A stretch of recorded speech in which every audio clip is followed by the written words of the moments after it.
Very good morning to all. So நம்ம எதுனா கிராம ஊராட்சி செயலாளர். ஸோ 12,525 கிராம ஊராட்சிகள் தமிழகம் முழுவதும் வந்து இருக்குது.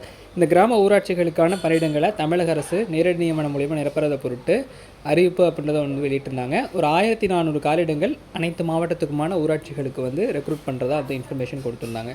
ஸோ இந்த ஊராட்சி செயலாளருடைய பணிகள் என்ன? எல்லாருமே ஊராட்சி செயலாளர் போஸ்ட் இருக்குது. ஸோ இந்த ஜாப் நேச்சர் என்னன்னு சொல்லிட்டு தொடர்ந்து வந்து கேட்டே இருக்கீங்க. அந்த வகையில் நம்ம வந்து இந்த பணியினுடைய தன்மை என்ன அப்படின்றத பற்றி தான் டிஸ்கஸ் பண்ண போகிறோம். ஸோ பார்க்குறப்ப சேனல் நீங்கள் சப்ஸ்கிரைப் பண்ணிவிட்டு வாங்க.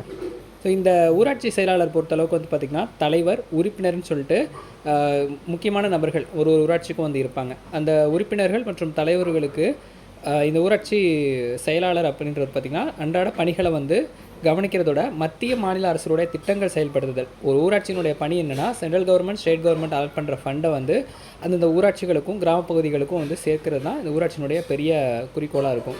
ஸோ ஒரு லைட் எரியல, ஸ்ட்ரீட் லைட் எரியல, ஒரு தண்ணி வரல, தண்ணி வசதி இல்லை, வாட்டர் ஃபெசிலிட்டிஸ் இல்லை, ரோடு வசதி இல்லை, இந்த மாதிரி கிராம பஞ்சாயத்துகளில் இருக்கிற சின்ன சின்ன பிரச்சனைகளை வந்து நேரடியாக இந்த ஊராட்சி செயலாளர் மூலியமாக கண்காணிக்கப்பட்டு அதற்கான பணிகளை துரிதப்படுத்தி அந்தந்த ஃபண்டுக்கு வந்து ஒரு ஸ்கீமுக்கும் ஒரு ஃபண்ட் அலாட் பண்ணுறது தான் இவங்களுடைய பெரிய வேலையாக இருக்கும். ஸோ இதற்கு வந்து மெயினாக இருக்கிறது பார்த்திங்கன்னா அந்த ஊராட்சி தலைவர். ஸோ இந்த ஊராட்சி மன்ற தலைவர்னு சொல்லுவாங்க. அது வந்து அரசியல் ரீதியாக வந்து ஒரு போஸ்டிங். ஸோ இந்த ஊராட்சி மன்ற தலைவர் அப்படின்னு சொல்கிறது.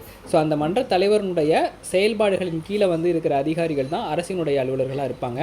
அந்த ஊரக வளர்ச்சித்துறையினுடைய நேரடி கட்டுப்பாட்டின் கீழே செயல்படுற அலுவலக உதவியாளர்லேருந்து ஊராட்சி செயலாளர் வரைக்கும் உப பணியாளர்களாக வந்து இருப்பாங்க. ஸோ அந்த வகையில் இந்த ஊராட்சி செயலாளருடைய பணியும் ரொம்ப முக்கியத்துவம் வாய்ந்த ஒரு பணியாக இருக்குது.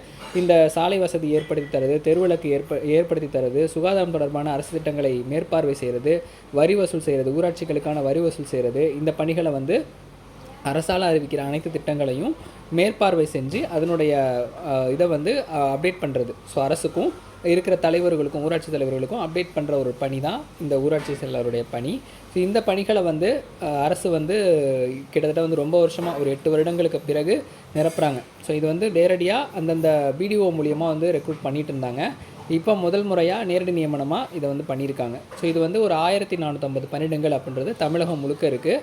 இதற்கான கல்வி தகுதி பார்த்திங்கன்னா 10ஆம் வகுப்பு தான். ஒரு கிராம நிர்வாக அலுவலர் என்ன பணியை வந்து செய்வாங்களோ அது வந்து ஒரு அலுவலர், அது வந்து ஆஃபீஸர் லெவலில் உள்ளது. அதே மாதிரி இது வந்து கிராம லெவலில் உள்ள ஊராட்சிகளுக்கான ஒரு அலுவலராக இந்த கிராம ஊராட்சி செயலாளர் வந்து இருக்கார்.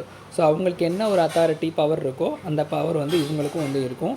ஸோ இவங்க வந்து ஒரு ஸ்கீமை வந்து ஆக்சஸ் பண்ணால் தான் அந்த ஸ்கீம் வந்து ஒரு அடிமட்ட லெவலுக்கு உள்ள பீப்புளுக்கு வந்து போய் சேரும். ஸோ அந்த லெவலுக்கு தான் அந்த ஊராட்சி செயலாளருடைய பணியினுடைய தன்மைகள் வந்து இருக்குது.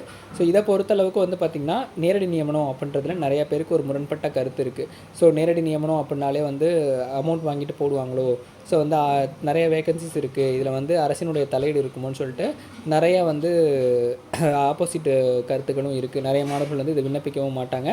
என்னை பொறுத்தளவுக்கு என்னென்னா இது ஒரு ஜாப் நோட்டிஃபிகேஷன் வந்திருக்கு. ஸோ ட்ரை பண்ணுங்கள் அப்படின்றது என்னுடைய ஆப்ஷன்ஸாக இருக்கும். இந்த ஜாப் நோட்டிஃபிகேஷன் நீங்கள் ட்ரை பண்ணுறதை பொறுத்து எவ்வளோ நம்பர் ஆஃப் கேண்டிடேட் காம்படிஷன் இருக்கோ அதை பொறுத்தளவுக்கு அந்த ஷார்ட் ஃபால் பண்ணி ஒருத்தவங்களுக்கு வந்து வேலைவாய்ப்பு கிடைக்கிறதுக்கு வாய்ப்புகள் இருக்குது. அதனால் உங்களால் எவ்வளோ எஃபோர்ட் எடுத்து இந்த பணியிடத்துக்கு விண்ணப்பித்து அதுக்கு ப்ரிப்பேர் பண்ண முடியுமோ பண்ணுங்கள். கண்டிப்பாக உங்களாலையும் இந்த கிராம ஊராட்சி செயலாளர் பணியிடத்தை வந்து வாங்க முடியும்.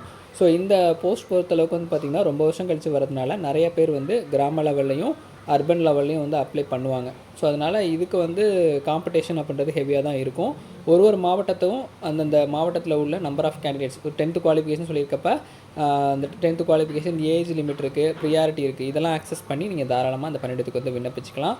ஸோ அனைத்து மாவட்டத்துக்குமே இப்போ நான் வந்து வேறு டிஸ்ட்ரிக்டில் இருக்கேன், இன்னொரு டிஸ்ட்ரிக்ட் அப்ளை பண்ணலாமான்னா தாராளமாக பண்ணலாம். அதற்கான ப்ரொசீஜரும் வந்து கொடுத்துருக்காங்க. என்னென்னா அந்த மாவட்டத்தை சார்ந்தவர்களுக்கு ஒரு முன்னுரிமை கொடுப்பாங்க. வேறு மாவட்டத்துக்கு விண்ணப்பிக்கிறத விட சொந்த மாவட்டத்துக்கு விண்ணப்பிச்சிங்கன்னா உங்களுக்கான ஒரு ப்ரியாரிட்டி அப்படின்றது வந்து கிடைக்கும். ஸோ இதுதான் அந்த கிராம ஊராட்சி செயலாளருடைய பணிகள். இந்த பணிகளை பொறுத்தளவுக்கு இந்த செயல்பாடுகள் இப்படி தான் வந்து இருக்குது. ஸோ ஒரு ஸ்டெப்பாகவும் என்னென்ன அடுத்தடுத்து அப்டேட் பண்ணுறாங்கன்றதையும் நம்ம சேனலை வந்து அப்டேட் பண்ணுறேன். தொடர்ந்து சேனலையும் ஃபாலோ பண்ணுங்கள், சப்போர்ட் பண்ணுங்கள்.